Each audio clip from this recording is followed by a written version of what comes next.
Nous avons vu dans le chapitre précédent que, contrairement aux idées reçues, faire du chiffre d'affaires n'est pas suffisant pour réussir. Ainsi, après quoi l'entreprise court-elle? Dans quel but? Pour qui? Qu'est-ce que la création de valeur? Comment se mesure-t-elle? Existe-t-il des conditions préalables à la création de valeur? Comment le manager peut-il accroître par des actions quotidiennes la création de valeur recherchée?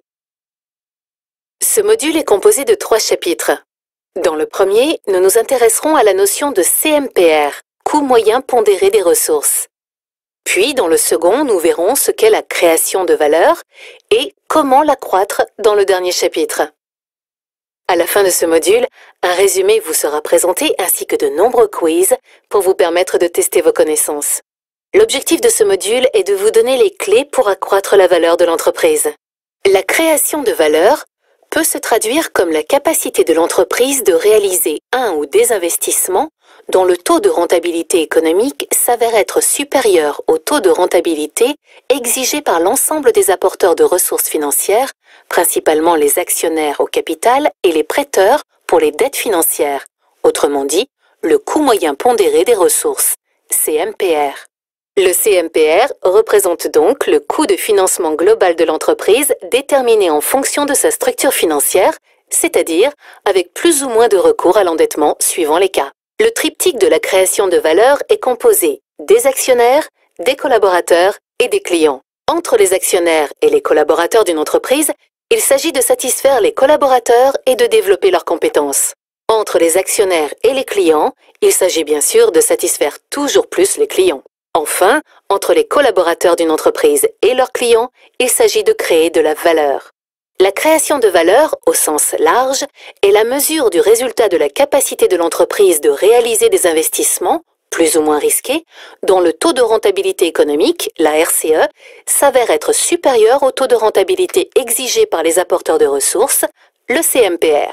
On comprend pourquoi la création de valeur est l'objectif le plus rationnel de tout manager dirigeant de société et comment il peut, lui et son équipe, faire en sorte de l'accroître en permanence. Mais attention, dans le monde ultra concurrentiel dans lequel l'entreprise évolue, il est très difficile de trouver durablement des investissements qui rapportent en bout de course plus que leur coût des capitaux engagés compte tenu de leurs risques. Car de telles opportunités attirent naturellement de nombreux acteurs qui ont pour effet immédiat de faire baisser la rentabilité puisque la perception du risque baisse. Ce travail est ainsi comme la recherche d'un Graal, une lutte permanente sans fin à recommencer en permanence. La valeur économique ajoutée, souvent désignée par EVA, en équivalent anglo-saxon Economic Value Added, est un indicateur opérationnel de création de valeur pour les apporteurs de capitaux de l'entreprise. En effet, l'EVA mesure l'excédent de résultats opérationnels après impôts dégagés par rapport au coût des capitaux engagés par les investisseurs après impôt. Partant d'un résultat opérationnel courant déterminé net, c'est-à-dire après impôt, IS, encore appelé NOPAT, Net Operating Profit After Tax, en équivalent anglo-saxon, l'EVA apparaît donc bien comme un indicateur financier utile aux apporteurs de capitaux qui vérifient ainsi si leur investissement dans les capitaux engagés de l'entreprise génère in fine un excédent de trésorerie.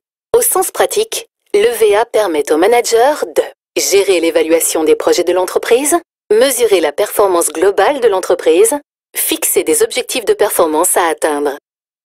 Et si la proposition suivante est vraie ou fausse. Un investissement sera qualifié d'intéressant s'il permet de dégager un rendement supérieur au taux des ressources nécessaires à son financement. Pour être intéressant, un investissement doit permettre de dégager un rendement supérieur au taux des ressources nécessaires à son financement.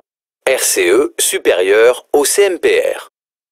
Prise d'Oval a les caractéristiques suivantes. Les ressources financières sont composées à 60% de fonds propres et à 40% de dettes financières. Le rendement exigé par les actionnaires est de 15%. Le taux d'intérêt de l'emprunt, de 6%. On désire calculer le coût moyen pondéré des ressources en négligeant l'impôt. Pour ce faire, glisser-déposer au bon endroit le taux d'intérêt de l'emprunt et le rendement exigé par les actionnaires.